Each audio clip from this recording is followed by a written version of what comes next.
질의응답 시간을 갖겠습니다. 그러면 큰 박수로 이승민 의원의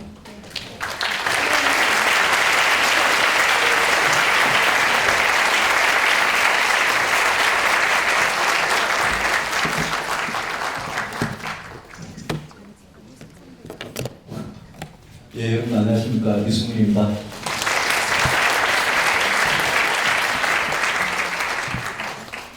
김소영 우리 교수님께서 시국이 이런데 왔다고 하는데 오래전에 한 약속이고 그 이후에 최순실 사태가 터졌습니다.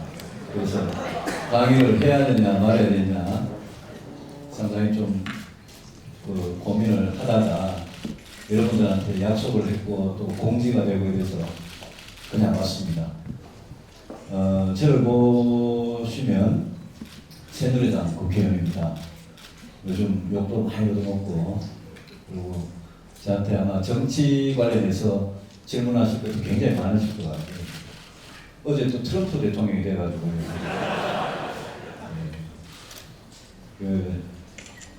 여러 가지 질문들은 제가 시간을 좀 충분히 갖고 나중에 질의응답 시간에 뭐 정치든 트럼프든 뭐든 포함해서 여러분 질문을 받도록 그렇게 하겠습니다. 오늘은 이 주제에 맞게 충실하게 이 과학기술에 대해서 뭐 국회에서 어떻게 보냐 또 중요하지만 또 정치하는 사람으로서 이 문제에 대해서 평소에 고민도 많았고 생각이 굉장히 많았는데 한번 여러분들한테 얘기를 좀 해보겠습니다. 제 강의는 될 수 있으면 한 4, 50분 안에 마치고 여러분들 질문을 많이 받도록 그렇게 하고 싶습니다. 여기 대덕에 오랜만에 와봤습니다. 블랙하이스가 서울의 동대문구 홍릉에 있었거든요.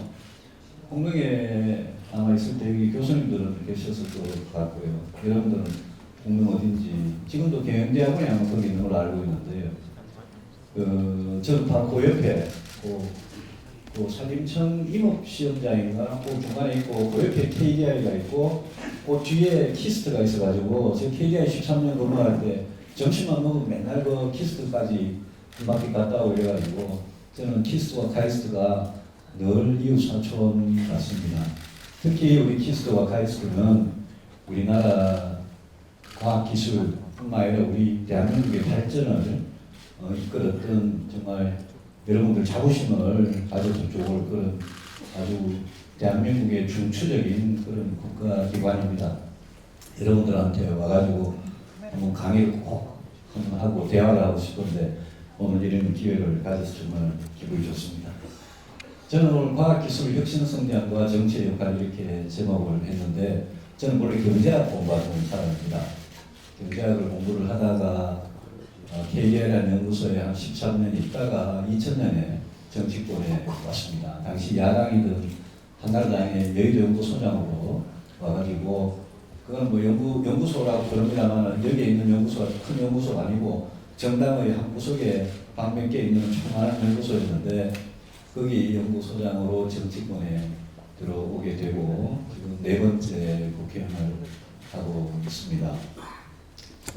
제 지역구는 대구 동구 을인데요. 여러분 팔공산 갓바위를 혹시 아시는지 모르겠는데 혹시 일이 잘 안 풀리면 그 갓바위 부처님한테 가서 한 10번 빌면 부처님이 딱 들어주신다는 그 유명한 갓바위가 있는 데가 제 지역구입니다. 제가 경제학을 했기 때문에 여러분 앞에 과학기술에 대해서 이야기한다는 게 사실은 이 어불성설입니다. 제가 경제학한 사람이 과학기술이나 학생여러분 교수님들 저보다 훨씬 더 많이 아실 건데 왜 이제 제 같은 사람 경제를 공부하고 정치를 하고 있는 사람이 과학기술에 대해서 어떻게 보고 있느냐 이거를 저는 오히려 틀린 게 있어도 여러분들한테 좀 말씀을 드려보고 같이 고민하려고 합니다. 과학기술은 정치에서는 인기가 굉장히 없습니다.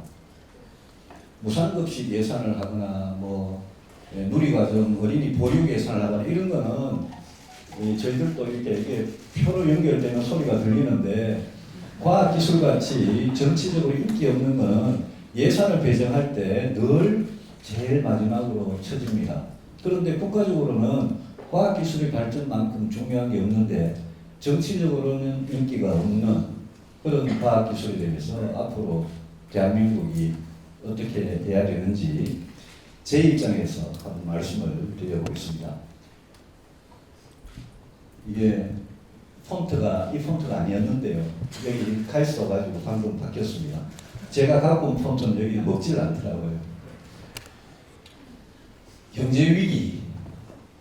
여러분들 여기 97년생도 있을지 모르겠습니다만 저는 1997년에 공릉에서 경제정책을 연구하고 있었는데 IMF 위기라는 게 빵 터졌습니다. 여러분 깡듯이라고 보실 겁니다. IMF 총재인데 그분이 97년 겨울에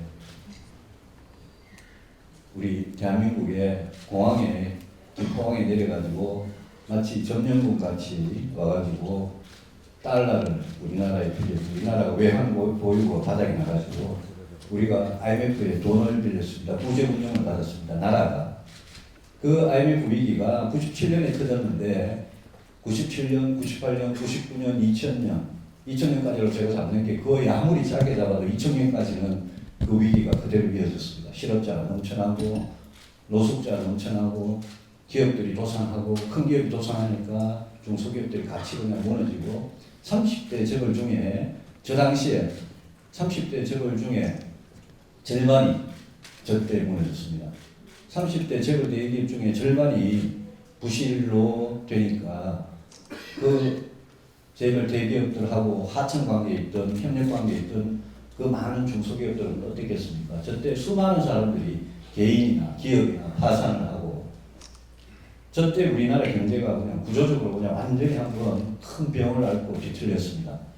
제가 이 IMF 위기를 왜 말씀을 드리냐 하면 97년 초에 한보철강이라는 철강 회사가 부도가 났습니다. 그런데 그때 한보철강이 부도나면서 국민들이 본 거는 대통령 아들이 구속된 걸 봤어요. 대통령 아들과 한보철강으로부터 뇌물, 정치자금을 불법 정치함을 받은 국회의원들이 줄줄이 구속이 되고 하는 걸 봐가지고 국민들이 저 사태는 저거는 정경유착 부패 사건이구나 이렇게 생각을 했습니다. 그런데 97년 1월에 한보철강 부도가 나고 그해 12월에 우리가 IMF한테 구제 운용을 받게 됐죠. 불과 1년도 안 되는 기간 사이에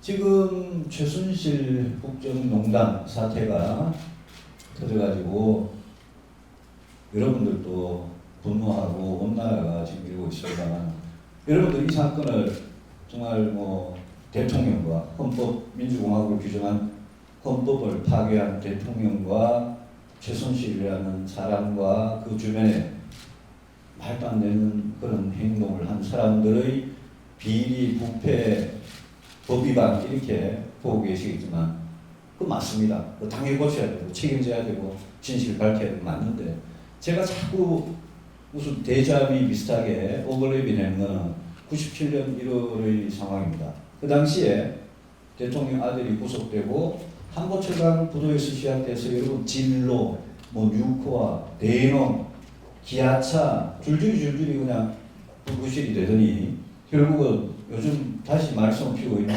대우조선해양 같은 그때 대우 현대일보까지도 부실화가 돼가지고 온 나라 전체가 그냥 IMF 위기, IMF가 위기는 아니었습니다만 저는 IMF 위기라고 부릅니다. 잊지 말자는 차원에서 그 비슷한 위기가 지금 오고 있습니다.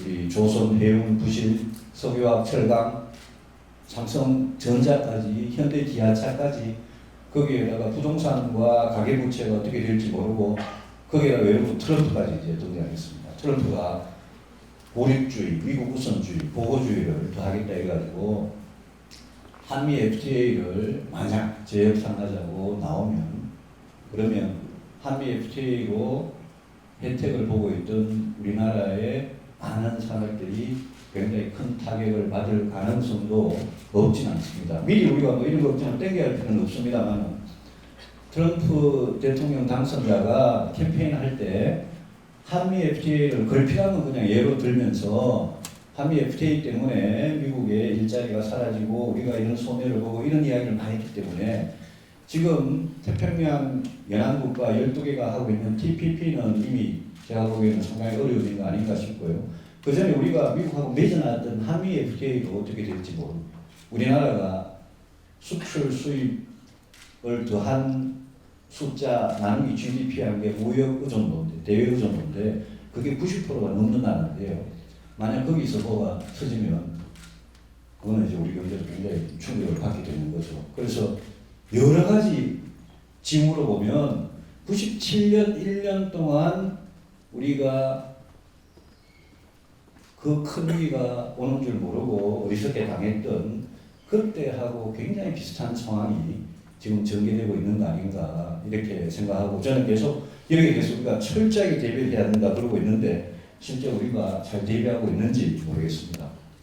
두 번째는 지금부터 한 85년, 90년 기간 먼 장래의 경제 위기에 관한 겁니다. 이거는 앞에 거는 IMF 위기라는 게 급작스러운 대공황 이런 게 불황이 올지 모른다는데 지금 여기서 말씀드리고 싶은 거는 이거는 지금부터 시작해서 한 2100년까지 여기 뭐 2100년 되면 뭐 살아있을 사람 거의 없습니다만 2100년까지 우리 경제가 이렇게 내리막길로 쭉 가는 데 대해서 거의 대부분의 경제학자들이 뭐 그렇게 갈 수밖에 없다 이러고 있습니다.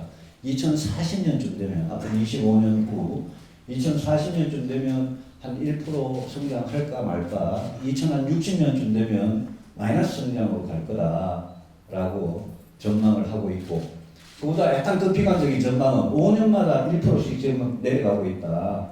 5년마다 1%씩 내려가면 지금이 한 2.7%, 2.6% 성장하는 경제이기 때문에 한 10년, 15년 안에 거의 0%에 가까운 성장을 할지도 모른다. 이렇게 또 전망을 더 비관적으로 하는 사람들도 있습니다. 어쨌든 많은 경제학자들이 2100년까지 우리 경제에 대해서 전혀 지금 낙관적인 전망을 못하고 있는 그런 상황입니다. 저성장과 저출산 이거는 대한민국에 이제 재앙이 닥쳐온다 이렇게 보고요. 저성장과 저출산 둘이가 굉장히 엮인 겁니다. 우리 앞으로의 통계청에서 발표한 앞으로 50년, 60년간 인구 구조하고 지금 저성장하고 늘 맞물려 가는 거고. 그러면 지금 1인당 우리 소득이 지금 이제 굉장히 선진국으로 지금 간 문턱에서 못 넘어가지고 지금 헐떡거리고 있는데 우리 선진국 경제적으로 선진국이 되기가 거의 불가능한 상황 아니냐. 저성장 저출산 말고도 여러분들 익혀야 하는 양극화, 불평등, 불공정 거기다가 김정은의 핵과 미사일을 가진 김정은의 이 도발, 이 안보 위기까지 나라가 그냥 경제 위기가 안보 위기에 지금 이렇게 있는 상황입니다. 이 폰트 고치면서 이렇게 됐습니다. 이게 노트북으로 잠깐만요. 그 사이에 제가 옷을 좀 보고요. 이 노트북으로 어떻게 안 되는 모양이지?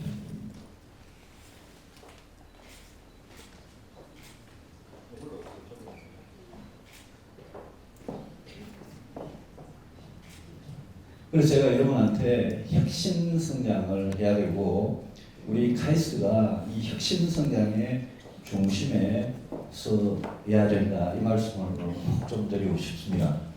혁신 성장 요 밑에 보면요 경제 성장은 자본과 노동과 총요소 생산성 이랬는데 저는 그냥 경제학자들 머릿속에 저렇게 입력이 되어 있는 겁니다. 과거에는 자본을 많이 확대를 하고 노동 투입을 많이 확대를 해서 우리가 성장을 해왔는데 앞으로는 총요소 생산성을 늘리는 것 그걸로 할 수밖에 없고 총요소 생산성을 늘리려면 우리 대한민국 전반에 혁신이 일어나야 된다는 겁니다. 그 혁신 중에 제일 중요한 게 과학기술의 혁신이고 우리 경제사회 제도와 시스템의 혁신이라는 겁니다.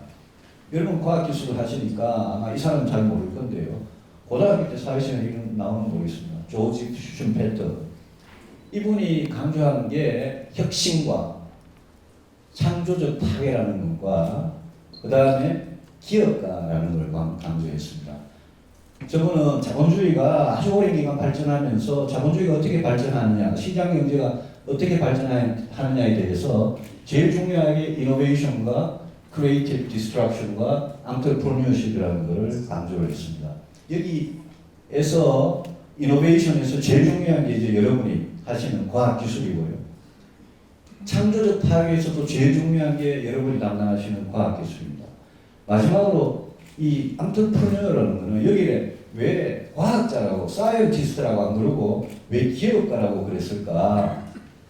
저 기업가에 이 자리에 계신 아마 여러분들이 다 해당이 되고 과학을 전공하지 않는 사람도 충분히 기업가가 될 수 있고 저거는 사람 중에 혁신에 앞장서는 혁신의 중심이 되는 사람이 슈페트가 말한 기업가인데 우리나라가 앞으로 발전을 하려면 이제 자본을 더 투입하고 노동을 더 투입하는 그런 식의 성장이 이제 더 이상 불가능해진 시기가 왔기 때문에 이제는 혁신으로 하는 수밖에 없다 이런 겁니다. 이 영어로 돼서 좀 그렇긴 한데요. 저 위에 찹스틱이라고 글자가 보이시는지 모르겠는데 더 효율적인 젓가락 쓰는 사람들 뭐 이런 건데요. 아까 제가 강조한 토탈 그 총요소 생산성이라는 게 중국은 저게 4라는 게 혁신만으로 저 4%씩 성장한다 이런 뜻으로 보면 됩니다. 중국은 저렇고요. 인도가 2% 후반대, 싱가포르도 2%가 넘고요. 태국이 이제 1% 후반대. 저게 2009년 자료라서 발표된 거라서 우리나라는 저 정도가 있습니다만 우리나라는 지금 좀 아마 더 내려왔지 않을까 생각이 됩니다. 지금 세계에서 중국, 인도, 싱가포르, 태국, 우리나라 같이 이 아시아 국가들에서 총요소 생산성을 이걸 증가시켜가지고 성장을 가능하게 하는 그런 혁신들이 그래도 그나마 잘 이루어지고 있는 나라가 말씀드렸듯이 혁신 성장의 핵심은 혁신인데 그 혁신이 제일 중요한 과학기술입니다. 과학기술이고 과학기술은 사람의 머릿속에 들어있는 브레인 파워 두뇌력이기 때문에 인재 양성을 하는 교육 제도가 중요하고요. 그 다음에는 아까 슈페트가 얘기한 기업가, 혁신적인 창업, 혁신적인 중소기업. 제가 저기다가 대기업을 끼워놨는데 대기업에 대해서 조금 이따가 말씀을 드리겠습니다. 그리고는 정말 공정하고 정의로운 시장 경제, 이 4개의 목표를 향한 개혁, 이거를 우리가 잘하면 혁신 성장을 할 수 있는 거고 이걸 못하면 앞으로 혁신 성장을 못해서 아까 2100년까지 그냥 쭉 내려가는 그 경제로 갈 수밖에 없다. 그게 예정되어 있는 거다. 그거를 조금이라도 우리가 이렇게 세우려면 1% 0%로 내려가는 꺼져 내려가는 대한민국 경제를 조금이라도 불러 이렇게 세우려면 그러면 어딘가에서 이 혁신을 시작을 해야 된다. 그 개혁이 중요하고요. 그 길로 나아가는 정치가 굉장히 중요합니다. 그 정치가 굉장히 중요한데 정치에서 제가 아까도 말씀드렸지만 우리 지금 대한민국 정치에서 과학기술은 진짜 여의도 와보면 요만한 포션밖에 안 됩니다. 우리 저 국회 가면 300명 국회의원이 있고요.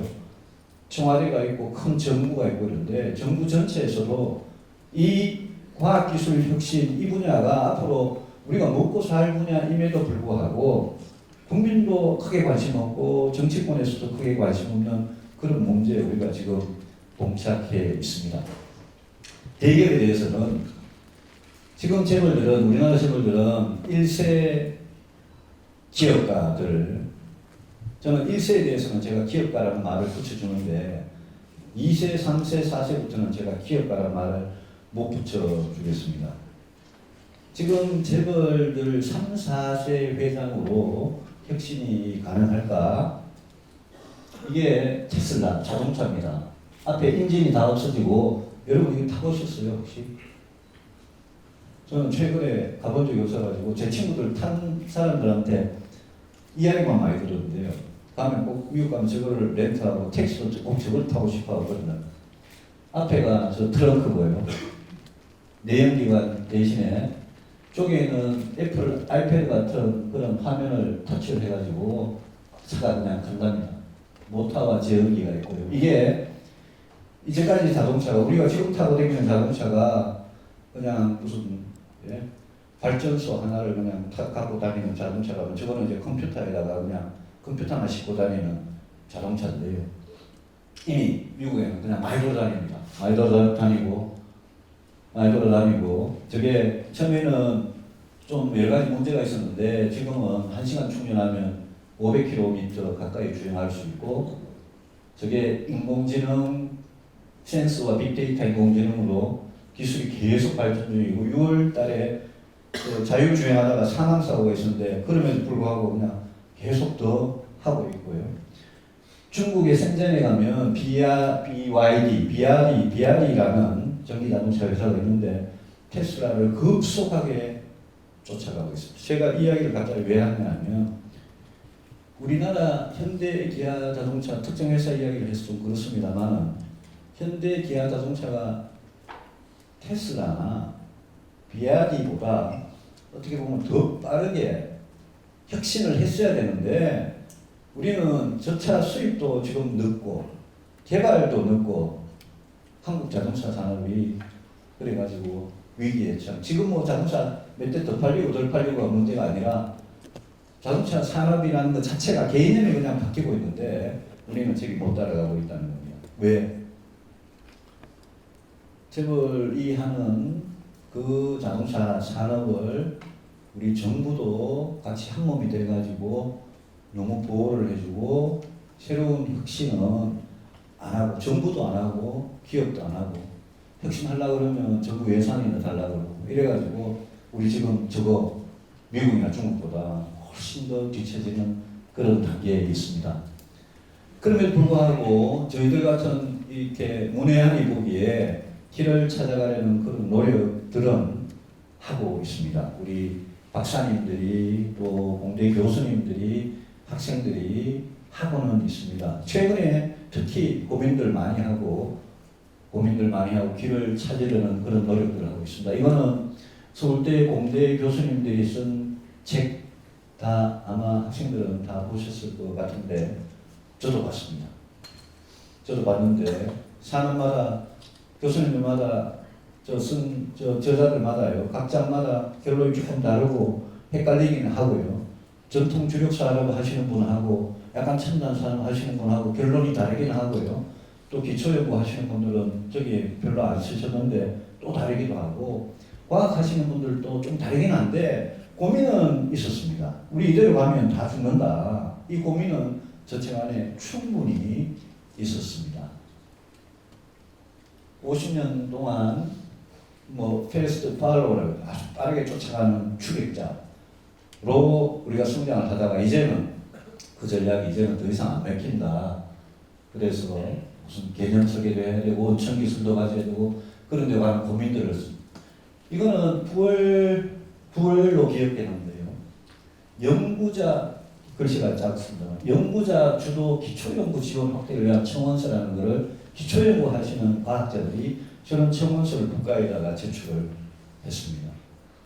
저거는 또 읽어보면 또 기초연구 하시는 분들은 그분들 나름대로 굉장히 합당한 그런 말씀을 하시는 것 같습니다. 관에서, 관료가 정치권에서 과학기술에 대해서 모르면서 이렇게 저렇게 재단하지 말고 자기들 자율적으로 주도적으로 연구를 할 수 있도록 예산을 좀 배정해 달라. 또 기초연구에 더 좀 예산을 배정해야 된다. 이런 요지에 주장을 하셨고 이게 처음에 250명 정도의 과학자들이 서명을 했다가 이게 급속히 더 확산이 됐던 그런 겁니다. 이거는 어떤 언론에서 그냥 메이드 인 코리아 신화가 전문다라는 시리즈로 한 그냥 거기 제목들만 뽑아 본 겁니다. 이런 거 한번 보여주십시오. 정권 바뀔 때마다 달라지는 신성장 동력. 중국이 한국을 이미 따라잡았다. 10년 안에 일본, 독일 잡겠다. 중국 제조 2025 계획이라는 게 오른쪽에 있는 저 계획입니다. 중국이 프랑스, 영국, 한국하고 비슷하거나 앞서가는 3그룹에 지금 있는데 10년 안에 독일, 일본을 따라잡고 앞으로 이제 20년, 30년 안에 미국과 대등한 그런 기술력을 갖추겠다. 이런 제조 2025 계획에 있는 건데 중국이 실제로 그렇게 하고 있습니다. 제가 2005년에 베이징 옆에 그 중반촌이라고 중국이 벤처를 처음 시작할 때 가봤을 때 하고 지금 중국하고는 11년 만에 정말 거의 뭐 상전벽해가 되듯이 정말 엄청나게 달라졌습니다. 중국에 들어온 시장 70%잖아. 한국이 이제 겨우 중국의 무슨 IT 부품업체로 될 거다.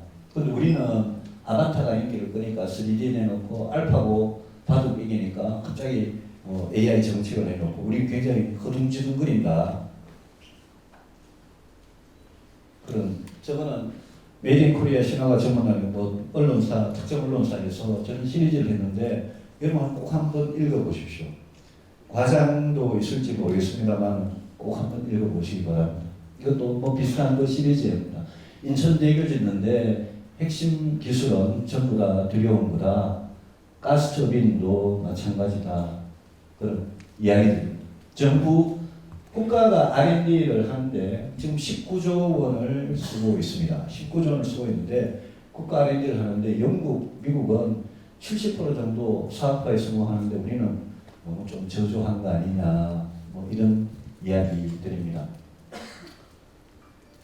다른 나라 이야기를 좀 했습니다만은 저는 구체적인 내용은 잘 모르겠습니다만 제가 쭉 들어본 걸로는 이제 이 기술이 우리가 지금 잘못하면 저는 뭐 4차 산업혁명이라고 꼭 이야기는 하지 않겠습니다. 저는 그게 산업혁명 맞는지 3차 연장인지 잘 모르겠습니다만 많은 분들이 4차 산업혁명 이야기를 하면서 우버 같은 회사 차량 공유 서비스를 했는데 이제는 자율주행을 하고 테슬라 아까 말씀드린 거고요. 아주 자동차를 낮은 비용으로 저렇게 상용화되는 전기차 생각하는 구글도 벤처에서 시작해서 아주 빠르게 성장, 이제는 뭐 어마어마한 대기업이 됐고 중국의 바이두도 마찬가지인데요. 이런 회사들이 IT 회사들이 자율주행 소프트웨어 플랫폼 개발하고 우리도 지금 한다고 하고는 있는데요. 지금 구글이나 바이두가 쫓아가는 속도를 우리가 과연 언젠가 따라잡을 수나 있을지 굉장히 걱정이고요.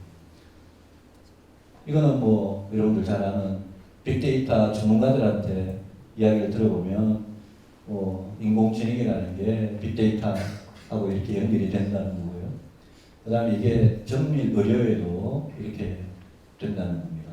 적용이 돼서 아주 그냥 환자한테 딱 맞는 그런 처방으로 나온다는 건데 제 지역구에 대구에 또 충북 오송에 첨단의료복합단지라는 것을 노무현 정부 때 시작해서 만들었는데 거기에 건물 짓고 이제 사람 뽑고 교육하고 있습니다만 이런 이야기 들으면 우리 이 첨단 의료는 수준이 과연 어느 정도 되는지 걱정입니다.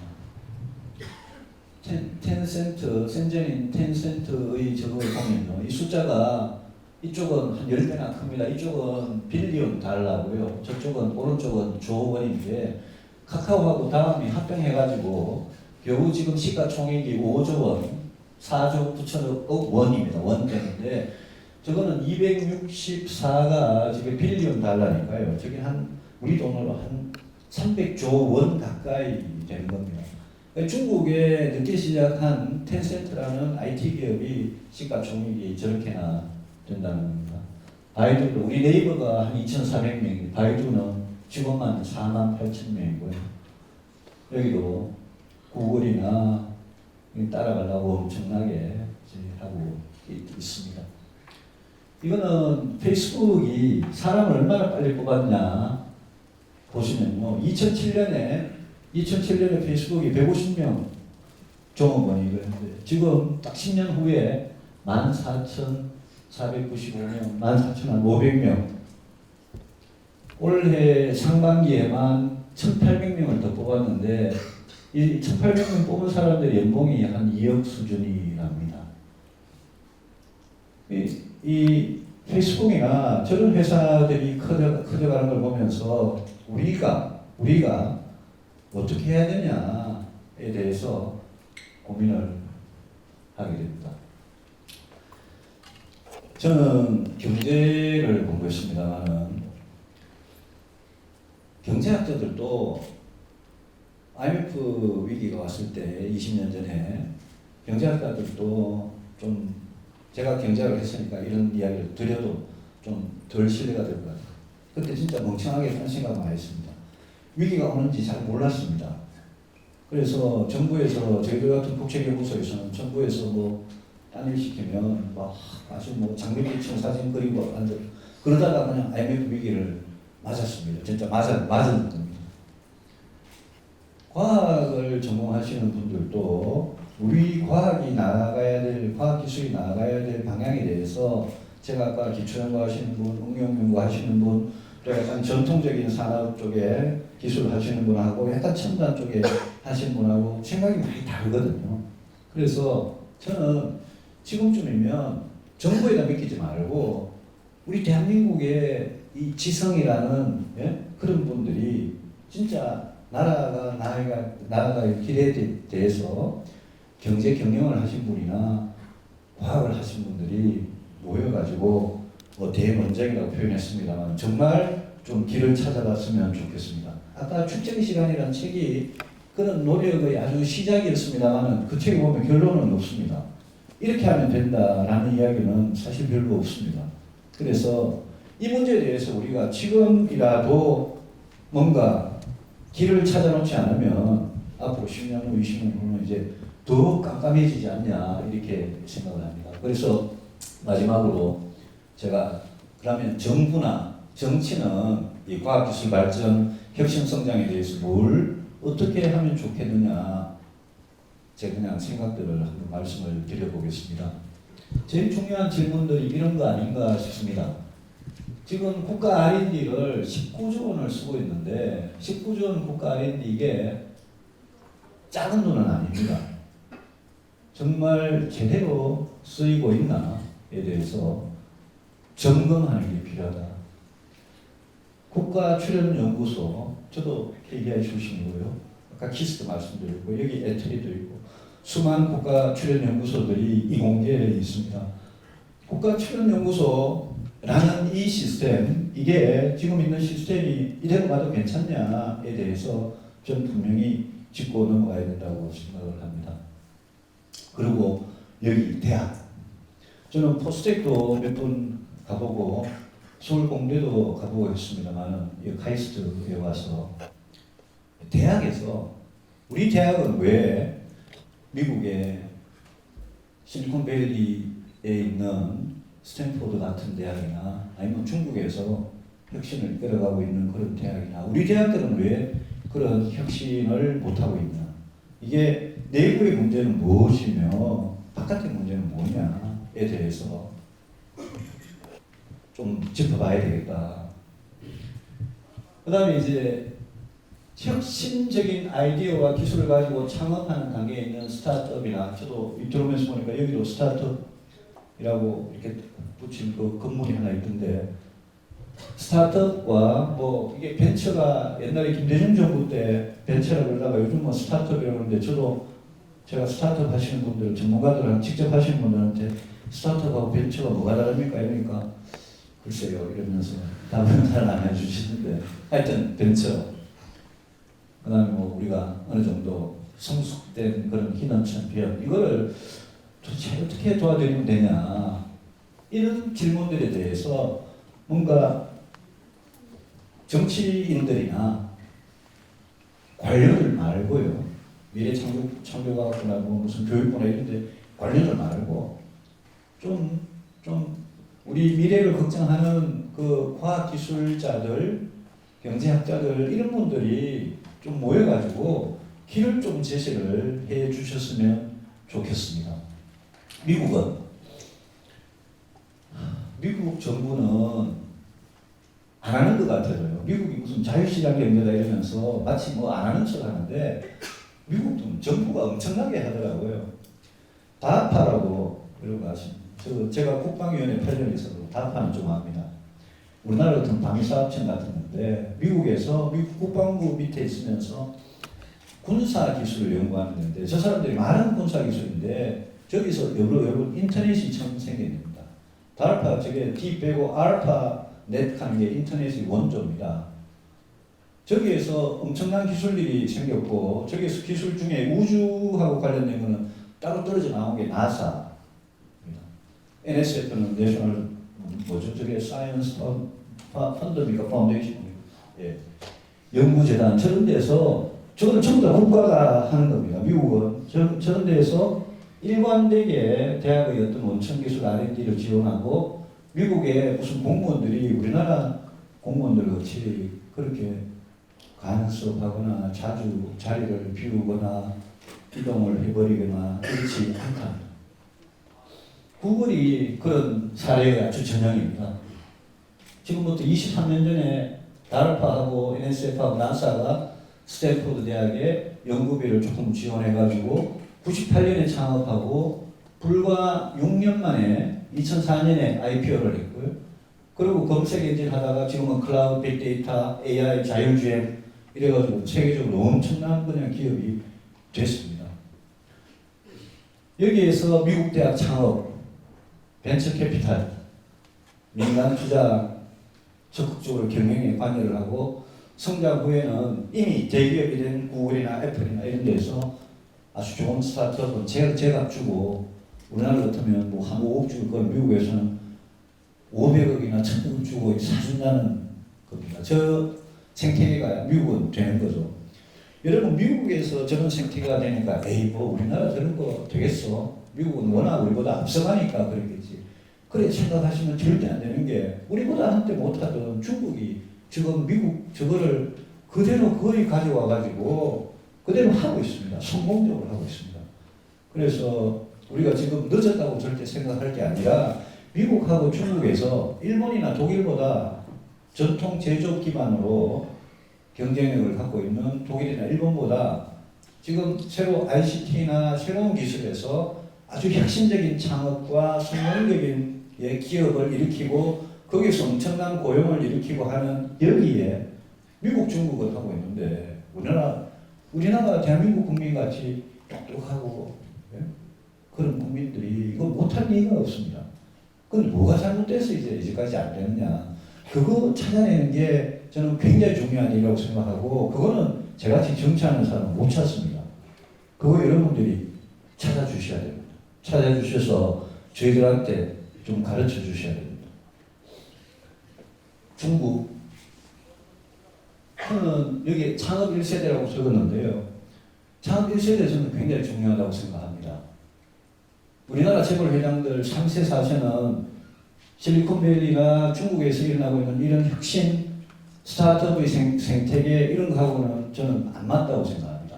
그 사람들은 자본이 있고 돈이 있기 때문에 좋은 스타트업이 생기고 성공적인 스타트업이 생기면 그 사람들은 그냥 삼성전자가 M&A 잘해주고 제가 주고 사면 되는 역할을 하면 된다고 생각하고 혁신은 거기에서 저는 일어날 가능성이 매우 희박하다. 중국도 보면 미국하고는 약간 다릅니다만은 이 사람들은 혁신이라 안 그러고 창신 구동 발전 전략 이래가지고 과학기술 혁신, 인재 발전 아까 그냥 평범하게 우리가 늘 강조하는 겁니다. 그래서 창업 혁신의 유기적 결합을 해가지고 중국 제조 2025 아까 그 메이드 인 코리아 신화가 전문다는 거기에 있던 중국 제조 2025를 하고요. 중국은 또 지방 정부도 굉장히 큰 역할을 많이 합니다. 우리 지방정부와는 달리 지방정부가 재정도 일단 풍부하고 중앙정부나 성정부에서 돈을 받아도 시정부에서도 R&D 프로젝트에 중복으로 추가를 해가지고 중국도 요즘 학교 앞에, 대학 앞에 창업 열기가 중국에 가면 이게 실리콘밸리 비슷한 겁니다. 그 스탠포드 대학에 있는 팔로 알토, 산호세 연결하는 그쪽 그 동네인지 이게 어딘지 모르는 게 중국이 저렇게 엄청난 속도로 변화하고 있습니다. 우리도 여기 카이스트 앞에 또 서울대 앞에 홍대 앞에 서울대 앞에 그 뭐 치킨집하고 식당하고 하숙집 고시촌하고 이게 저는 뭐 신림도 고시촌이 언젠가는 창업 밸리로 바뀌었으면 정말 좋겠습니다. 정부나 국회에 뭘 하면 되겠느냐. 저는 5년 단임 이거는 뭐 지금 헌법으로 5년 단임 대통령을 뽑습니다만은 정부를 맡은 대통령이나 국회에서 정치하는 사람들이나 과학기술에 대해서 좀 조급하지 않았으면 좋겠습니다. 노무현 대통령 때 그때는 뭐 차세대 성장 동력을 10개 모르고요. 이명박 정부 들어오니까 또 약간 또 이렇게 메뉴를 바꾸고 말을 앞에 살짝 고쳐가지고 신성장 동력이 해가지고 17개 고르고요. 박근혜 정부 들어오니까 미래 성장 동력 이래가지고 또 말을 살짝 바꿔가지고 뭐 9 플러스 뭐 4 이런 식으로 하고 거기에 뭐 조금 이렇게 대통령이나 관료나 정치인들 눈에서 보면 아 이거 뭐 잘 모르면서 이거 빼 이거 넣어 뭐 이러다가 그렇게 함부로 하고 제가 아까 첨단노래 복합단지 노무현 정부 때 시작해서 MB 정부 때 만들었는데 MB 정부는 대통령 취임하자마자 또 과학 비즈니스 벨트 한다 이래가지고 또 딴 거 하고요. 그리고 박근혜 정부 들어가고 뭐 창조경제 혁신센터 한다. 이게 5년마다 과학기술대에서 잘 모르는 저희들이 와가지고 이걸 주물딱 이러면서 거기에 과학기술계의 아주 이렇게 일치된 정방향으로 가면 성공할 수 있다라는 그런 합치된 그런 지혜라고 그럴까요? 그 길이라고 그럴까요? 거기에 대해서는 모르는 채로 이런 걸 급조하게 됩니다. 이렇게 자꾸 하니까 정치권 관료가 예산을 할 때도 과도한 개입을 하게 됩니다. 우리 김 교수님하고도 국회 예산 이렇게 책정되는 과정에 대해서 지금 한참 예산을 마지막으로 다루고 있는데 뭐 마지막에 이렇게 만지다 보면 뭐는 날아가 버리고 뭐는 들어오고 하는데 그런 게 그냥 막 이렇게 로비와 정치인들의 무슨 자기 지역구 예산 챙기기와 이런 것도 뭐 신문에서 쪽지 예산이라는 그런 겁니다만 그 대신에 뭔가 우리가 어디로 가고 있는지 그 방향도 모르고 지금 이렇게 개입을 하고 있습니다. 그래서 저는 앞으로 과학기술하고 관련된 거는 좀 제발 우리 과학기술계에서 뭐 어떻게 뽑든지 간에 좀 대표 선수가 나오셔가지고 장관도 하시고요. 예산을 책정하는 거를 과학기술계에서 직접 좀 해주셨으면 좋겠습니다. 관련 맡기지 말고요. 미래부든 산업자원부든 이런 데 있는 관료들은 아주 진짜 관료적인 역할을 한 그 미니멈에 최소한에 머물고 말이죠. 그래서 제발 이 19조 이제 앞으로 20조가 되고 뭐 더 써야 되면 더 써야죠. 전체 예산에 비하면 저게 그렇게 크지는 않습니다. 여러분들 복지 예산이나 국방 예산에 비하면 그렇게 크지는 않습니다. 저 예산을 앞으로 어떻게 하면 쓰면 좋겠느냐에 대해서 제가 오늘 여기 와서 그거를 개혁 방안을 좀 내달라 이러니까 뭐 저런 사람이 다 있냐 이렇게 생각하실지 모르겠는데 모르는 저희들 같이 그걸 모르는 사람이 저걸 만지다가 이 문제가 이렇게 된 겁니다. 그래서 저거는 정말 내주셔야 됩니다. 우리 과학기술계에서 왜 저런 거를 만들어서 안 내주시느냐. 국가출연연구소도 제가 국방위원회를 8년 있었는데요. 원래 경제한 사람입니다만 그 국방위원장도 했고요. 간사도 했고. 제가 하면서 제가 굉장히 담대한 프로젝트 하나 있습니다. 한 25조 넘게 드는 프로젝트인데 보라매 사업이라는 건데요. 그게 KFX라는 사업입니다.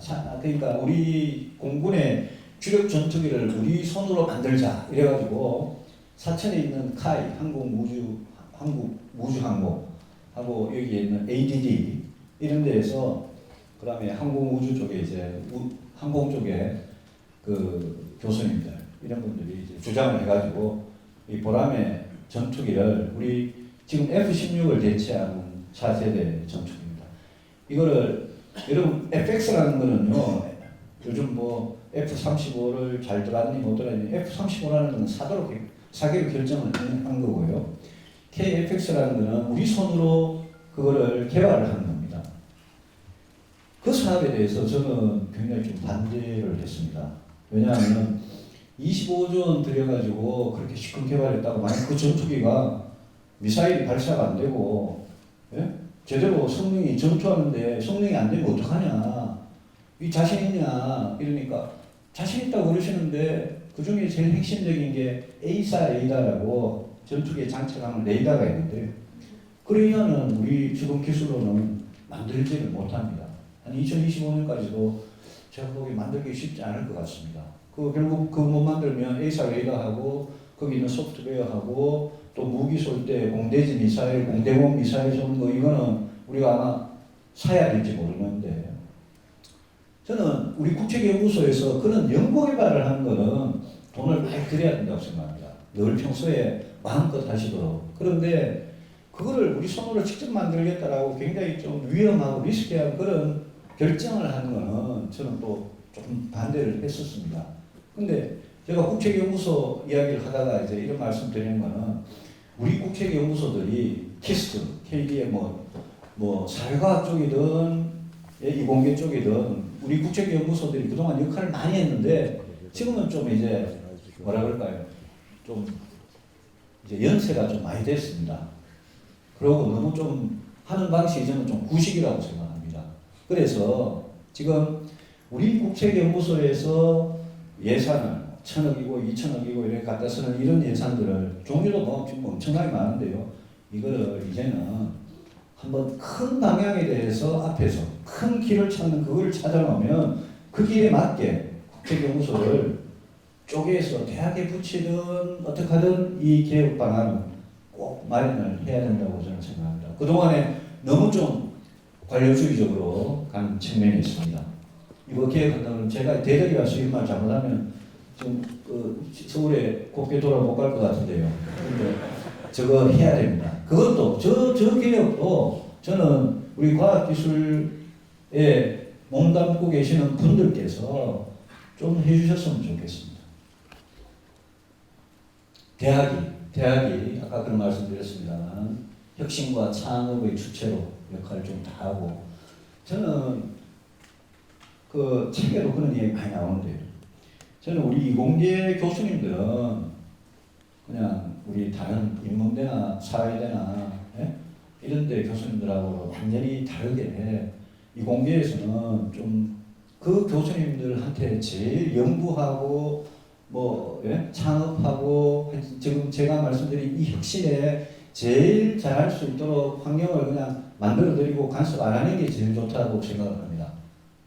여러분들이 기준을 잘 만드셔가지고 괜히 논문 펴서 가지고 평가하실 거 없고 어디 기업에 있다가도 잘 하시는 분들 있으면 대학에도 왔다 갔다 하시고 학생들 뽑는 것도 저는 교육부든 뭐 다른 부처든 이공계 쪽은 뭐라 그럴까 이공계 예외주의 비슷한 걸 좀 만들어 가지고 이공계 쪽은 학생 뽑는 것부터 좀 달리 해줬으면 좋겠다 이런 생각을 합니다. 학생 뽑는 거를 일일이 교육부나 이런 데서 시끌하게 간섭하지 말고요. 그냥 학교 자율에 몇 개 넣으면 좋겠다. 이대 사태 같은 건 없으면 그냥 자율에다가 몇 개 넣고 교수님들하고 학생들이 엄정하게 공정하게 뽑아가지고 이공대에 맞는 그런 인재들 뽑아가지고 졸업시키는 것도 알아서 기준 정하시고 학생들이 신나게 창업하도록 하고 정부는 필요한 예산이나 대주고 대학이 국책연구소보다 좋은 측면은 대학에 왔다고 제가 이렇게 말씀드리는 게 아니라 대학은 젊은 사람들이 있거든요. 젊고 다이나믹한 사람, 새로운 사람들이 왔다가 나가고 하는 데가 대학 아닙니까? 국책연구소는 그렇게 많은 수의 사람들이 왔다가 나갔다 이걸 못합니다. 그런데 대학은 우리 카이스트도 그렇고 포스텍도 그렇고 서울대 공대도 그렇고 이런 데는 천하의 인재들을 모아가지고 그렇게 열심히 가르치고 그 인재가 졸업해서 회사를 가든 미국을 어디 가든 여기서 더 공부를 하든 여기는 두뇌가 활발하게 유입되는 데거든요.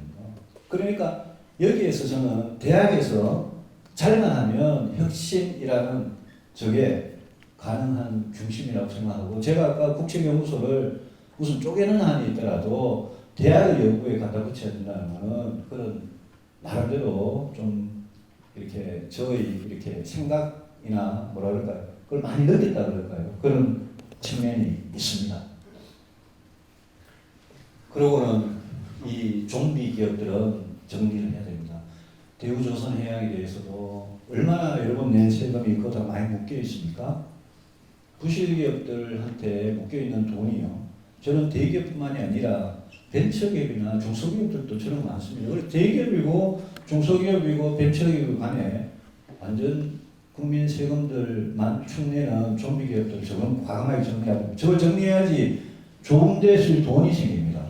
저것도 과감하게 해야 되고요. 재벌 대기업들이 창업, 벤처, 중소기업들이 기술 아이디어를 절취라는 점잖은 표현을 썼습니다만 절취하지 못하도록 공정한 시장을 보장하는 것도 정부 역할입니다. 특허, 사회 특허, 그 다음에 여러 가지 부당하고 불공정한 계약 이런 데 대해서 저런 부분은 정부가 엄정하게 개입하지 않으면 안 되는 부분입니다. 창업 지원하고 창업 금융 좀 제대로 했으면 좋겠습니다. 영국에서 SEI, Seed Enterprise Investment Scheme이라고요. 그런 데는 이 창업 금융 하면서 뭐 예컨대 하다가 실패하면 한 75% 정도를 세금 환급을 이렇게 투자금의 75%를 환급을 시켜준다든지 실패하는 데 대한 여러 가지 안전장치 같은 걸 마련해 놓고요. 우리나라 창업금융 요즘은 많이 좋아졌습니다. 요즘은 박근혜 정부 들어와서 창조경제 한 것 중에 아마 창업금융 쪽은 정부 스스로도 몇 가지에 얼마가 들어가는지를 파악도 못할 정도로 복잡하고 다양하고 그래도 어느 정도 나아졌는데요.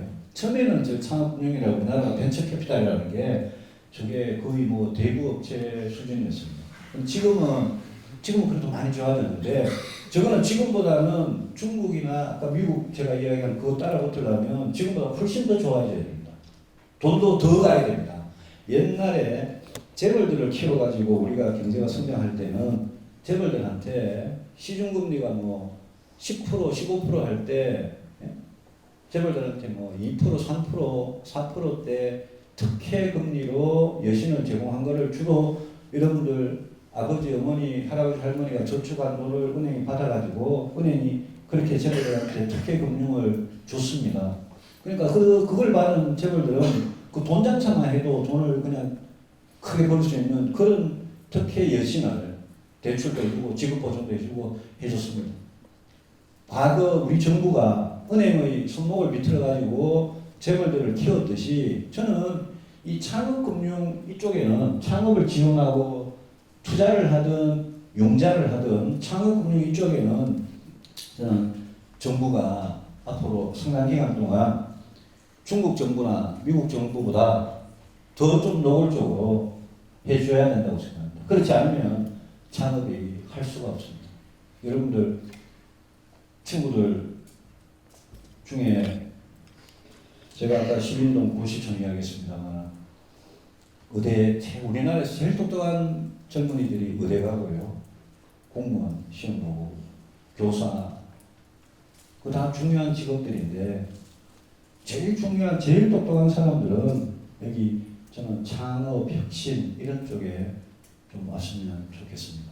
어떤 교수분은 저보고 500명의 핵심 인력하고 10만 명의 인재만 있으면 대한민국 경제가 새로 살 수 있다라고 말씀을 하시던데 그게 뭐 10만 양백론이든 10만 인재, 10만 대군론이든 저쪽으로 가려면 젊은이들이 여기에 창업하면 부자 된다라는 꿈과 실패해도 내가 다시 일어설 수 있는 그런 제도가 되어 있다라는 게 돼야 되는데 그거 되려면 정부가 창업금융 쪽에 그냥 시장에만 맡겨둘 게 아니라 여기에 말로 앞에서 예산을 얼마 주고 어디를 자르고 미래의 성장 동력이 뭐고 이런 걸 가지고 공무원들이 괜히 함부로 자기 생각 이야기하지 말고 쪽으로 정부 역할을 확 몰아와야 된다.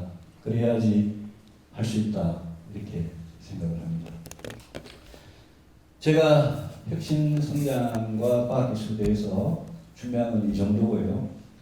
저는 다음 대통령이 누가 되든 새누리당이 되든 민주당이 되든 20대 국회는 시작을 했으니까요.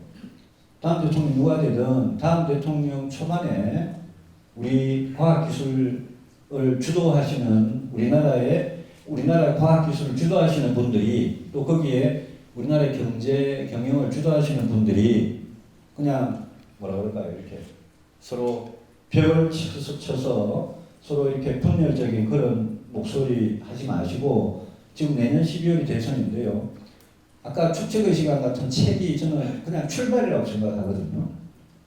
거기에서 나왔던 어디에서 나왔던 우리 카이스트 교수님들도 우리 학생 여러분들도 과학기술계에서 이제 2018년부터는 대한민국의 과학기술, 대한민국의 혁신은 1위 갔으면 좋겠다라고 몇 가지 꼭 해야 되는 거를 좀 제시를 해주시기 바랍니다. 여러분이 제시를 안 하시면 저희들 같이 잘 모르는 정치인이나 잘 모르는 관료들이 여러분을 지배를 하게 되는 겁니다. 그러려면 5년마다 쳇바퀴 돌아가듯이 그런 상황이 다시 반복되는 겁니다. 그래서 여러분들께서 본인의 어떤 이익이나 자기 분야의 이익이나 이런 거 좀 약간 떠나서 그런 걸 제시해 주시면 정말 나라에 큰 도움이 되겠다. 저기 말고는 우리 대한민국이 살 돌파구가 없다. 근데 저거는 정치적으로 엄청 인기가 없기 때문에 여러분들이 다 모여가지고 목소리를 아주 크게 내주셔야지 동력이 움직임이 생길 거다. 이 말씀을 꼭 좀 드리고 싶습니다. 과학기술정책대학원에 이렇게 와서 과학기술 정책에 대해서 잘 모르는 사람이 제가 그동안 이렇게 느낀 거를 오늘 이렇게 말씀을 드렸습니다. 제 강의는 여기서 줄이고 지금부터 여러분들 질문을 받도록 하겠습니다.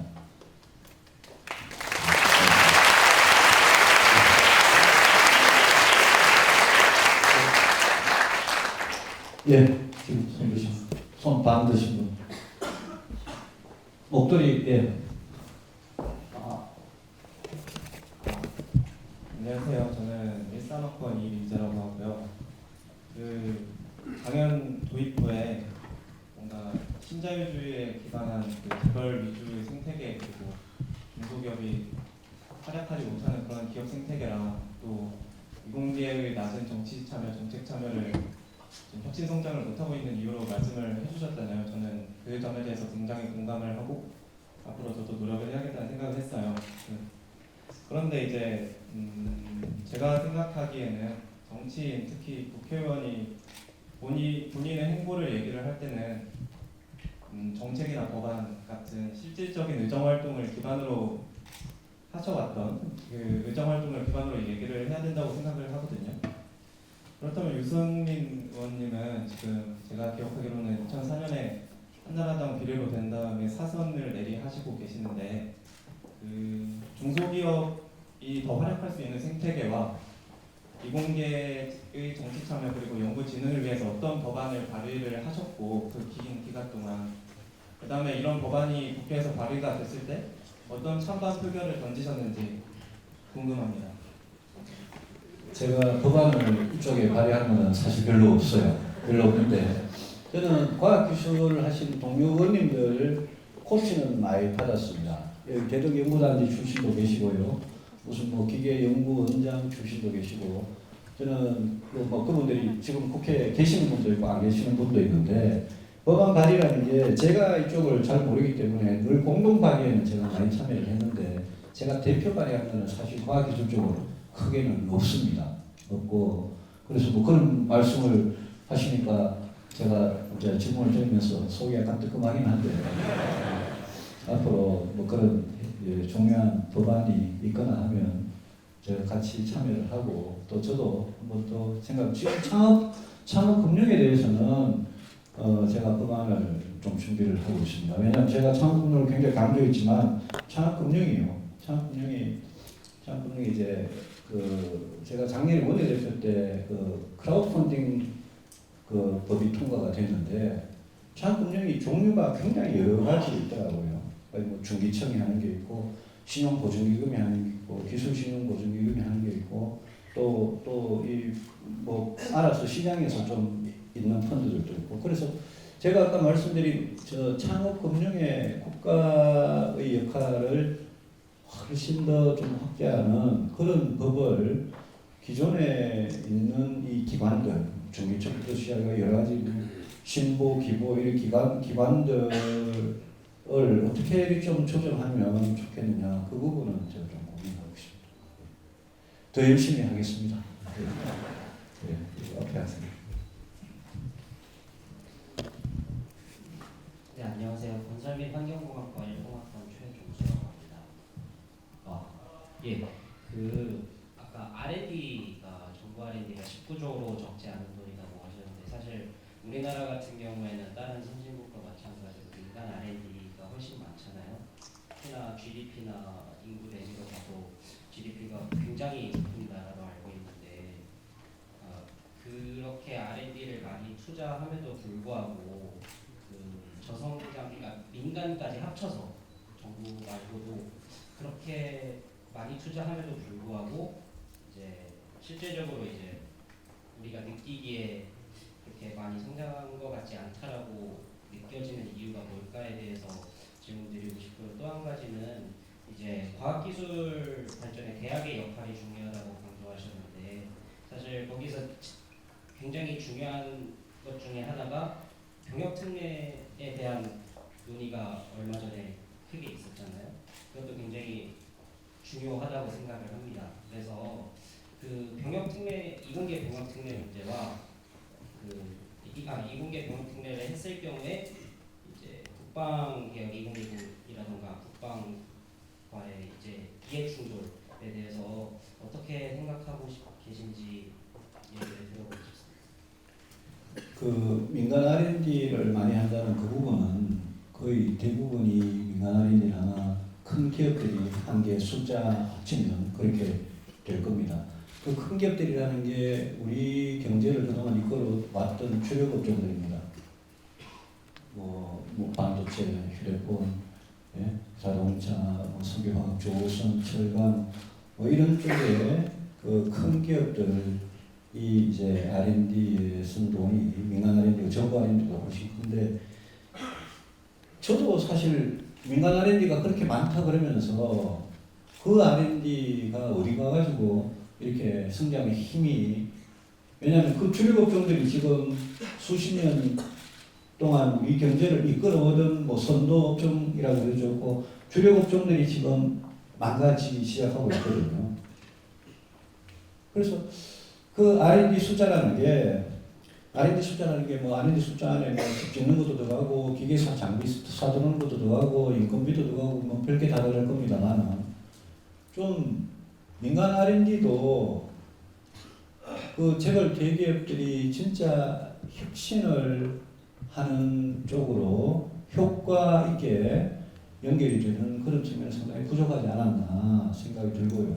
민간 R&D보다 훨씬 작은 규모지만 절대 규모 자체가 절대 작지 않은 19조 원의 국가 R&D에 대해서는 국가 R&D는 더 좀 드러나 있거든요. 어디에 얼마를 쓰고 매년 어떻게 되고 이게 정부 예산이기 때문에 거의 정보가 드러나 있는데 이 국가 R&D 19조 원 이거는 저는 문제가 상당히 좀 있었다. 저는 오늘 주로 국가 R&D의 문제점에 대해서 말씀을 드린 셈인데 이 부분에 대해서는 저는 국책연구소나 대학의 개혁하고 국가 R&D 19조의 개혁이 같이 가는 거 아니겠느냐 이렇게 생각을 합니다. 병역특례는 제가 국방에 8년을 있어서 잘하는 문제인데요. 지금 2022년 정도 되면 이제 군대 갈 자원이 이제는 절대적으로 이제 부족해집니다. 근데 군대 가는 젊은이들 중에 뭐 의무경찰 가기도 하고 나머지는 이제 전문연구요원 또 공익근무 쪽에 대체복무 쪽에 몇 가지 이제 종류가 있지 않습니까? 대체복무 중에 과학기술 쪽에 이제 그 대체복무하는 이 연구 쪽으로 대체복무하는 이 분야에 그런 문제의식이 있다는 걸 잘 압니다. 지난번 병무청에서 그걸 발표를 했다가 이제 한번 그 대학에서 여러 개 대학에서 학생들이 반대를 하는 것도 저도 기사도 보고 병무청으로부터 직접 이야기도 들었는데 지금 2016년인데 한 2022년 정도까지는 산업기능요원이든 좀 기업이나 이런 쪽에 실제 필요한 그런 거는 우리가 아무래도 의무경찰 쪽을 먼저 좀 줄이고요. 경찰은 의무경찰들 와가지고 데모하는데 막 그냥 동원되고 이러는데 의무경찰 쪽을 좀 줄이고 그거는 월급을 제대로 받는 젊은 경찰들을 뽑아가지고 그쪽은 하고 나머지 산업이나 연구개발 쪽에 필요한 대체 공무는 제일 좀 오래까지 가야 되는 거 아닌가 싶습니다. 그 사이에 우리 군이 그 사이에 정말 그 방위력을 확실하게 지킬 수 있는 그런 이 투자나 이런 게 제대로 이루어지고 요즘 뭐 이런 투자하려 그러면 방산비리나 없애라고 그러시는데 맞는 말씀인데 방산비리 당연히 없애고 비리 저지른 사람 법대로 처벌해야죠. 엄정하게 처벌해야 되는데 근데 우리 군이 지금 갖고 있는 육해 공군의 전투력을요 중국이나 일본하고 비교해 보면요 우리 굉장히 걱정이 많습니다. 그래서 저는 방산비리 당연히 없애야 되고 막 그런 사람들 다 감옥 보내고 해야 되지만 그럼에도 불구하고 요즘 현대 진짜 필요한 해군력, 공군력 그런 부분은 우리는 사실 청해부대라고 구축한 걸 6개월마다 한 번씩 보내는데 그거 보낼 여유도 없는 해군인데 그거 가서 또 해적 잡느라고 저 아덴만에 가고 보내고 이러는데요. 우리는 공군력하고 해군력, 뭐 육군도 마찬가지고요. 해병대도 마찬가지고 진짜 우리는 좀 제대로 된 첨단 군사 장비로 갖춰진 그런 군을 만들어야 됩니다. 그 돈이 필요하거든요. 그거 어느 정도 되면 저는 병력이 지금과 같이 많이 필요하지는 않을 거다 생각을 하지만 자연스럽게 이미 인구가 젊은 사람 인구가 2020년, 22년, 이제 21년, 22년 이때부터 줄어들고 있어가지고 어느 정도 뭐 시력이 안 좋거나 너무 뚱뚱하거나 어느 정도 문제가 좀 있어도 어지간하면 군대 현역으로 거의 뭐 지금도 그렇습니다만 다 가야 되는 그런 상황입니다. 인구 구조가 그래서 뭐 얼마 전에 모병대 증병대 논란도 있어가지고 저도 뭐 그런 데 이제 그 토론에 저도 한마디 하고 했습니다만은 하여튼 그 결론은 2022년 정도까지는 최대한 보장을 하고 그때 가서는 상황을 좀 봐야 될 수밖에 없을 것 같습니다. 네, 그거 뒤에 갈색 브라운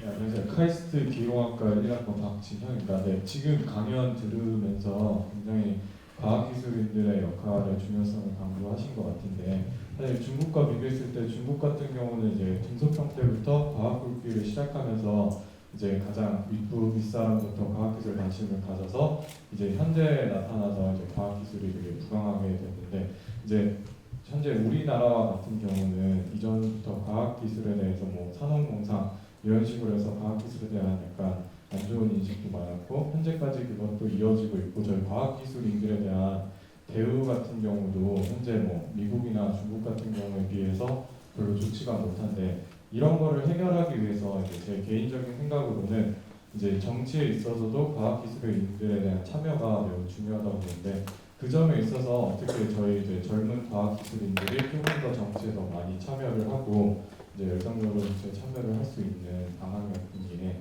생각하시는 게 있으시면 말씀을 해주실 수 있을까 합니다. 굉장히 중요한 질문이고요. 그 중국은 뭐 짧아도 한 10년 정도로 리더십이 바뀌는 나라거든요. 그 미국은 또 4년 중임제 정부 통령제라고 우리나라 5년 단임을 하고 있기 때문에 저는 늘 평소에 개헌에 대해서는 4년 중임 대통령제를 일단 가자라고 주장하는 사람인데요.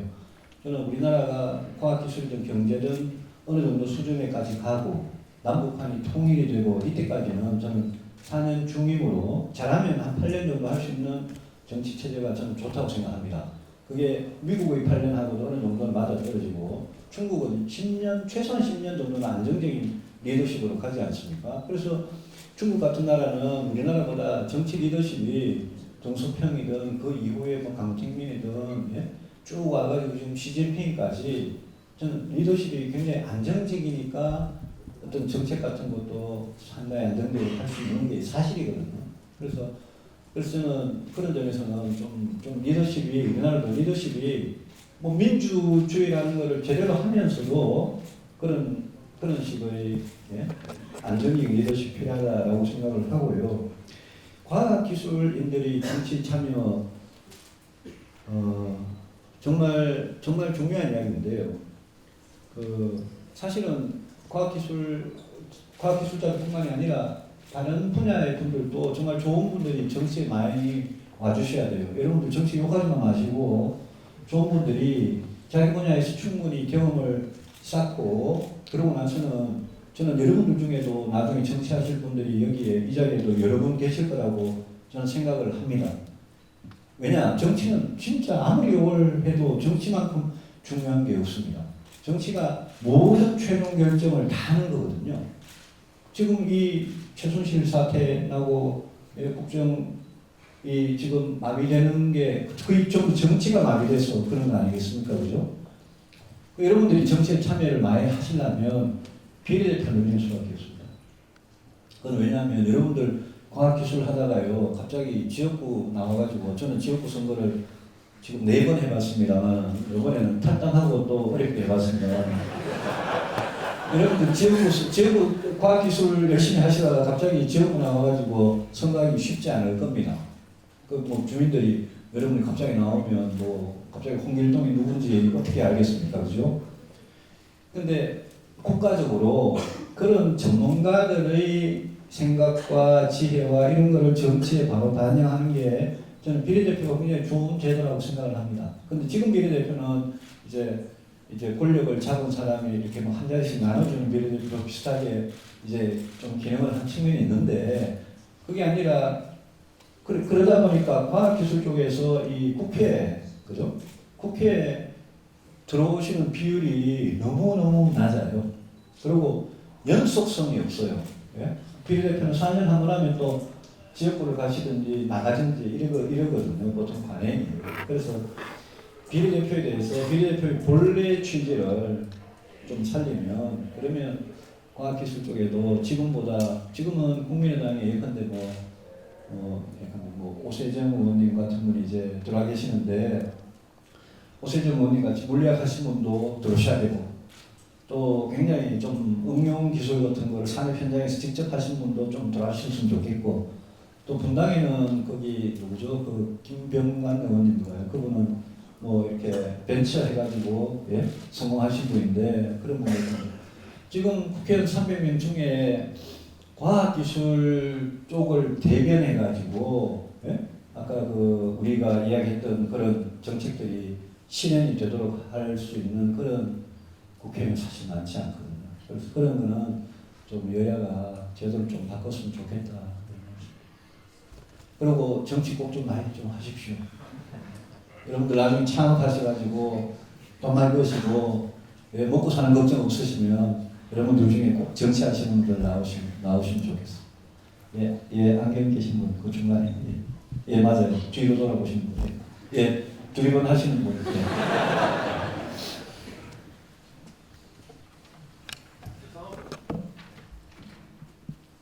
상업공학과 폭발학번 김성진이라고 합니다. 저는 개인 창업도 해봤었고 이제 어떤 경험에 유추해서 제가 좀 말씀을 드리고 싶은 게 있는데 지금 창업 지원이라고 말씀하신 거에서 지금 유승민 의원님뿐만 아니라 국가적으로 정책 지원이 나오고 있는 게 금전적인 면에서는 충분합니다. 근데 현실을 따지고 보면 한 달에 기껏해야 150만 원 정도밖에 창업하는 돈이 안 들어갑니다. 왜냐하면 사람들 인건비는 거의 안 들어가고 그리고 그거 유지하는데 기껏해야 길어야 1년 정도 유지를 해서 실패를 하든 성공을 하든 그 다음 자본 대출을 할 수 있거나 아니면 포기를 하거나 나중에 하는 경우가 나오기 때문에 창업 지원을 돈으로서는 크게 의미가 없습니다. 그보다 더 큰 문제가 뭐냐면 학부생들 그러니까 이제 20대 초반 중반인 사람들에게 가장 큰 문제는 시간입니다. 내가 이걸 이번에 실패를 했을 때 이 다음에 내 나이가 몇 살이 되기 때문에 내 나이가 몇 살 정도 됐을 그 다음에 내가 다시 실패를 했을 때 취직을 하거나 돈 벌려 할 방법이 없다. 결국 그래서 문제가 되는 것은 근본적으로 창업 지원의 가장 기본이 돼야 되는 건 고용 환경이 안정이 되어야 안정적으로 창업을 지원할 수 있다. 안정적으로 창업을 시도할 수 있다는 겁니다. 근데 여기서 나타나는 결과가 뭐냐면 대학원 박사과정 학생들의 창업 이것도 현실성이 없는 이야기입니다. 왜냐하면 박사과정 끝나면 빠르면 30, 늦으면 33입니다. 여기서 실패하면 저는 한 5 되는데 그러면 취직을 못합니다. 그래서 현실적으로 우리나라에서 창업을 성공했다라고 할 수 있는 분들은 웬만하면 교수님급 정도 돼야 성공을 하시는 건데 그렇기 때문에 원래 원론으로 돌아가서 창업 지원에 대해서 나의 젊은 사람들이 좀 시간적인 면에서 걱정을 하지 않아도 되는 환경을 만들어 주셨으면 하고 말씀드리고 싶습니다. 예. 약간만 학생 계속 마이크 좀 잡아주시면. 약간 더 시간 측면에서 어떻게 해드렸으면 좋겠습니다.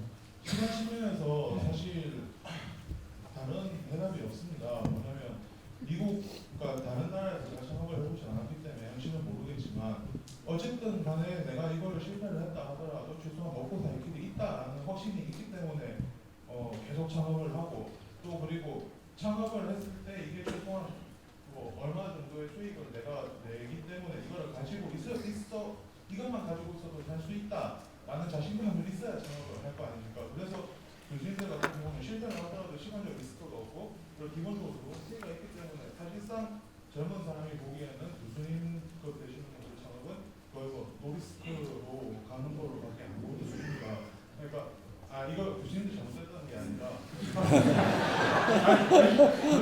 열심히 하셨으니까 그런 권리를 가지시는 거야 당연한 건데 젊은 사람들 창업에 대해서 잘 알겠습니다. 저도 그 얘기 많이 들었습니다. 그 스타트업 하신 분들한테 하다가 안 되면 나이 때문에 그냥 대기업에 취직하고 이런 젊은 친구들도 많이 봤고요.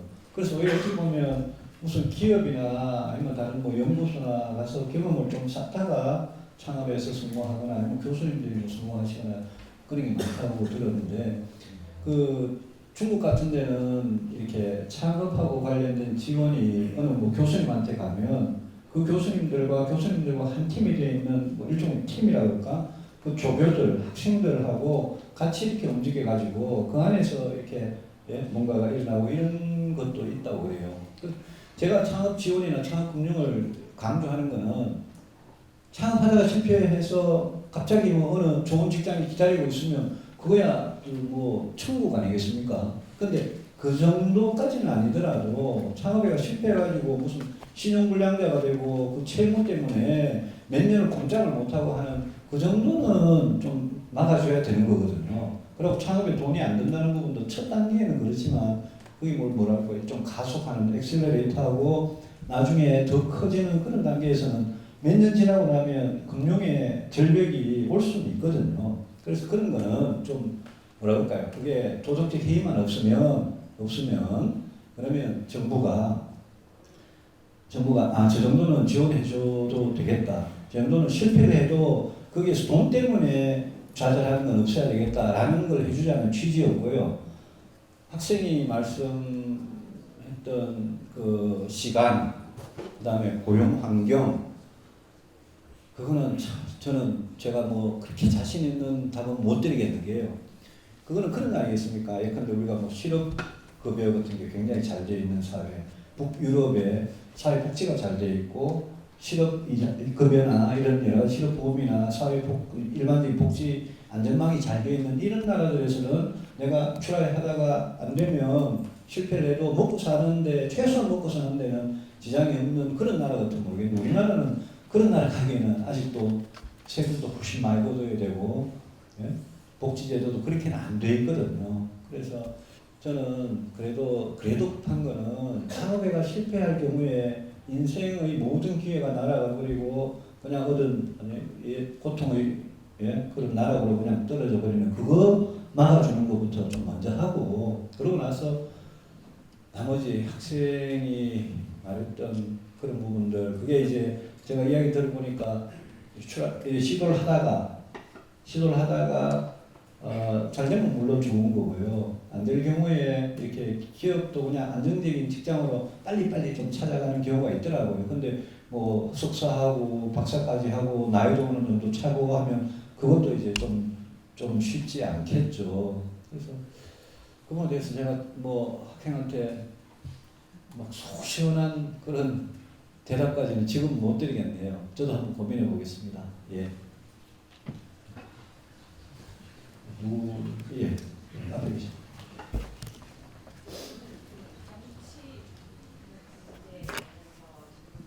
네.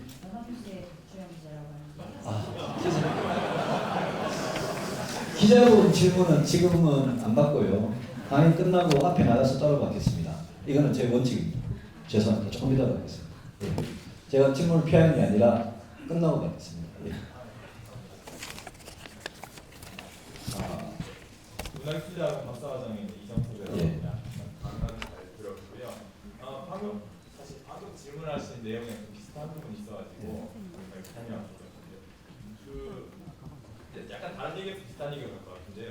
이제 대학에서 혁신 관련해서 말씀 많이 하시잖아요. 그런데 제가 대학원에 약간 이제 차 오래 했는데 그동안 보면서 겪은 거는 이제 혁신에 대한 강의 좀 적극적인 의사개진 그리고 창의력 이런 게 있어야 되는데 생각보다 그게 그렇게 적극적으로 나온 사람이 많지가 않습니다. 네, 사실 능력의 문제가 아니라 습관이 안 돼 있는 거죠. 그러니까 제가 느끼기엔 이게 사실 대학의 문제가 아니라 그만큼 공교육에서 이미 주입식이 익숙해져 있다. 자기 의견 내도록 훈련이 어떻게 보면 자기 의견을 안 내도록 훈련이 돼 있다는 얘기가 물론 그렇기 때문에 이 사람들끼리에서 창의적이 나오기 쉽지 않겠구나라는 게 좀 강하거든요. 물론 최근 20살 전후 세대들은 좀 다른 것 같긴 합니다. 저랑 훨씬 다른 교육과 있으니까요. 그리고 사회적인 부분에서 다르고요. 마찬가지로 대학원에서는 또 대학원에 와서 학창시절 그렇고 대학원에 와서는 또 지도교사 역할과의 관계. 물론 저는 개인적으로 다행히 교수님 정말 자유로우셔서 네, 이거는 꼬리 빼는 게 아니라 실제로군요. 그런데 아무튼 일반적으로 아는 경우가 많기 때문에 또 대학원에서 대학원대로 자유롭지가 못한 경향이 있고 또 사회에 나갔을 때도 마찬가지인데 정출연에 대해서 말씀하셨는데 정출연의 유연성에 대해서 말씀하셨는데 또 거기서 문제가 되는 건 그럼 이제 사실 이공계 입장에서 정출연이 상당히 매력적인 직장 중에 하나입니다. 왜 이공계 입장에서 안정적인 매달되는 직장이니까요. 그러면 정출연의 그런 어떤 유연성을 늘리겠다는 말은 정출연의 불안정해진다는 얘기고 그러면 결국 그것도 이공계 입장에서 악재인 거거든요. 그럼 또 마찬가지가 되는 건 뭐다? 정출연에서 나가더라도 어느 정도의 커리어가 어느 정도의 커리어 보장이 돼야 된다는 건데 그렇지 못하니까 그런 거죠. 그냥 결국 지금 약간 저는 이게 일맥상통하는 문제라고 볼게요. 결국 시스템에서 벗어났을 때 제대로 보호가 되지 않기 때문에 경제적으로나 신분적으로나 시간적으로나 그렇기 때문에 어쩔 수 없이 항상 어디에 가서나 권위에 매달려야 되고 틀에서 벗어나면 안 되고 자기 의견을 내서는 안 되고 그런 상황에서 혁신이 나올 수가 없죠. 네.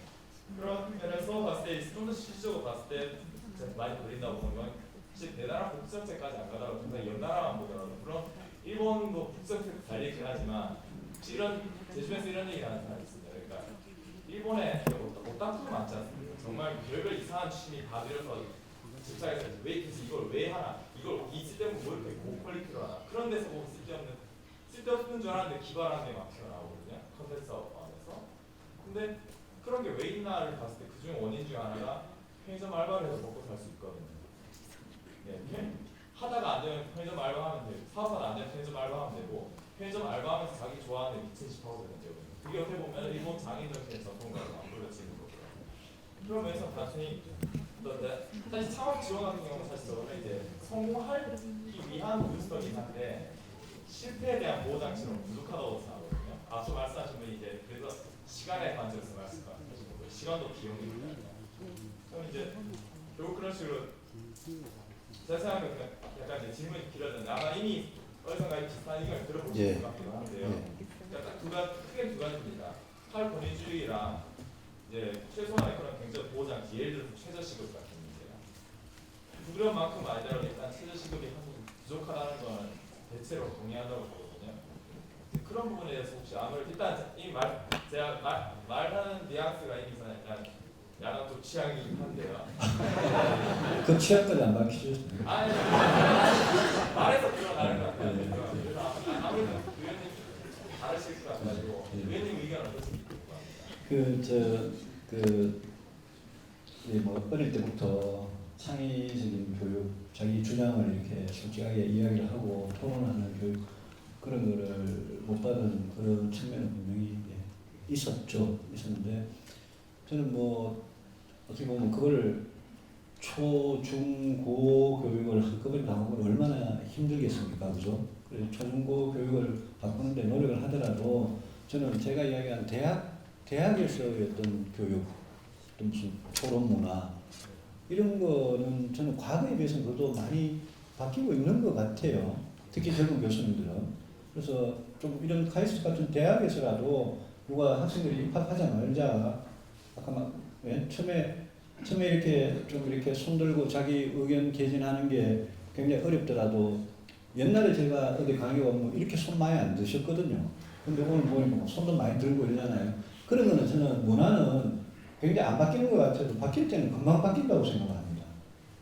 우리나라 여성들이 출산휴가 쓰고 육아휴직 1년 쓰는 것도요. 어느 순간 누가 써서 저질러 버리면 한 1, 2년 안에 싹 바뀝니다. 사무실 안에서 담배 안 피우는 것도 1, 2년 안에 싹 바뀝니다. 그래서 그거는 바뀔 때는 바뀌기 때문에 오히려 카이스트 같은 데에서 그런 거는 누가 앞서 나가서 성공하는 모델이 좀 있어야 돼요. 그 창의적인 의견 개진 활발한 그런 거는. 그래서 카이스트에서 오히려 그래 해주시면 좋겠고요. 복지에 대해서는 거듭 말씀드리지만 제가 정세 없는 복지는 없다. 중부담 중복지 이러다가 제가 원내대표에서 나온 사람인데요. 그 사회 안전망이라는 게 그렇게 쉬운 문제가 아닙니다. 최저임금만 하나 하더라도요. 민주당에서는 2016년이니까 2020년까지 10,000원 이상으로 하겠다. 저 찬성합니다. 찬성하는데 실제 시장에서는 이제 너무 최저임금을 급격하게 올리면 고용 자체가 불안해지거든요. 고용자가 불안해진다는 것은 사업주가 알바를 적게 쓰는 거죠. 그럼 알바 기회가 덜 생기는 거죠. 일본에서 편의점 알바만 해서 먹고 살 수 있는지 제가 정확히 잘 모르겠습니다만 편의점 알바만 해서 먹고 살 정도가 되면 최저임금이 상당히 돼야 돼요. 그죠? 근데 그게 이제 시간이 좀 걸리는 문제잖아요. 그러다가 어느 취직했다가 갑자기 실업 상태 돼서 실업보험을 받는 기간을 늘리고 액수를 늘려주는 거. 그다음에 진짜 빈곤의 나락으로 떨어져가지고 기초생활보호 대상이나 차상위 보호 대상이 되는 이런 부분들이 있어서 국가가 당신이 뭘 해도 실패를 해도 거리에 내앉아도 최소한의 의식주 중에 제일 중요한 게 이제 먹고 사는 거하고 그 집 문제일 겁니다. 그 정도를 해결해 주는 국가가 되기 위해서는 여러분들 지금보다 세금을 한참 더 내야 됩니다. 그건 뭐 피할 수 없는 사실이니까요. 그래서 그 사회 안전망을 확충해 나간다는 것을 스웨덴이나 덴마크나 독일이나 그런 유럽 북부에 있는 국가들만큼 고부담하고 세금도 많이 내고 고복지를 하는 나라는 저희 나라 우리 대한민국은 단시간에 그래 되는 건 불가능하고요. 제가 생각하기에 한 OECD 평균 정도로 조세 부담을 하고 평균 정도의 복지를 하되 진짜 필요한 사람들한테 복지가 가도록 하는 그 정도의 상태. 그거를 위해서는 저는 정치권이 합의해서 좀 다른 속도로 갈 수 있지 않나 이렇게 생각을 합니다. 그렇게 말씀을 드리겠습니다. 네. 저희 오늘 네. 그 원래 5시 15분에 해서 대학생들 5시 반에 다른 일정도 있고 알겠습니다. 그 손을 너무 많이 주셔가지고 질문은 딱 하나만 더 알겠습니다. 정리하겠습니다. 제일 뒤에 서 계시는 분 반팔이시죠? 여기 마이크 저쪽에 가고. 마지막 질문이라니까 뭔가 너무 좀 조심스럽다는데 약간 질문이라고 약간 부탁 같은 거 드리고 싶은데요. 예. 아까 앞에서님 말씀하신 저는 뭐 박사과정 따고 나서 30대에 가서 창업을 한 곧뭐좀 불안한 사람일 수도 있는데 제가 창업을 하고 뭐 창업 지원을 많이 받아보고 바깥에도 정보를 많이 받아보고 했지만 제가 생각하기에 필요한 건 창업 지원 창업 금융이 아니라 망했을 때 빚이 없는 게 아니라 사실상 M&A가 잘 되었다고 생각합니다. 예. 그래서 사실상 모든 거 우리나라는 예. 정부 지원도 그렇고 예. 정부 지원으로 인해서 도네이트로 예. 과학의 다양성을 결정하려고 하고 있고 예.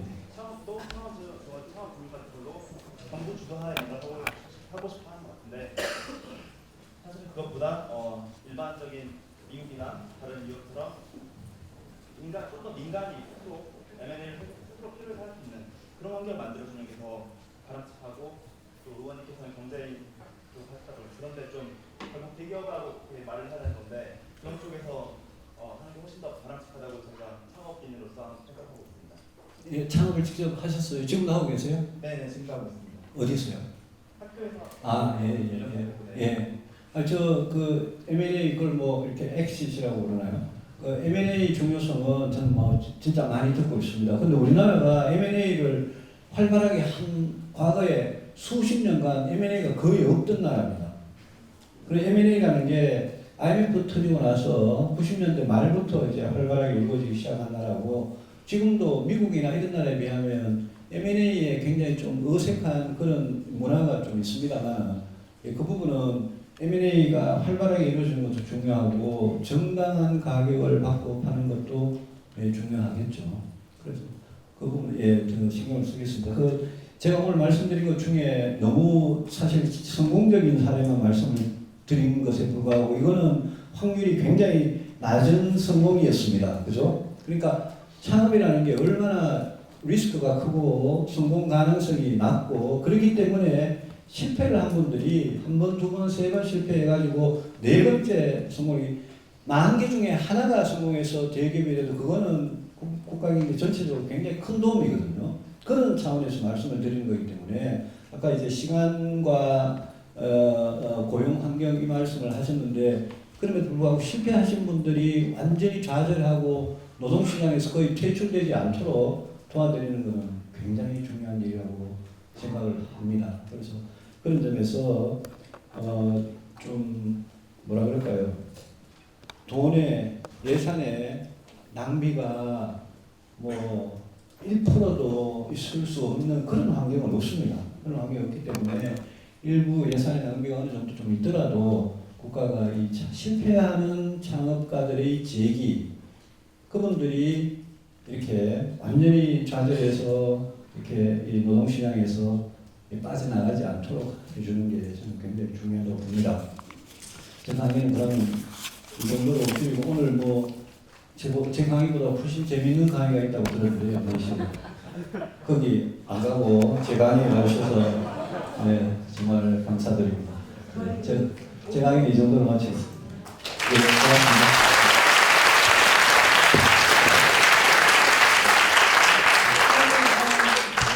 원래 저희가 굉장히 홍보를 적게 했는데요.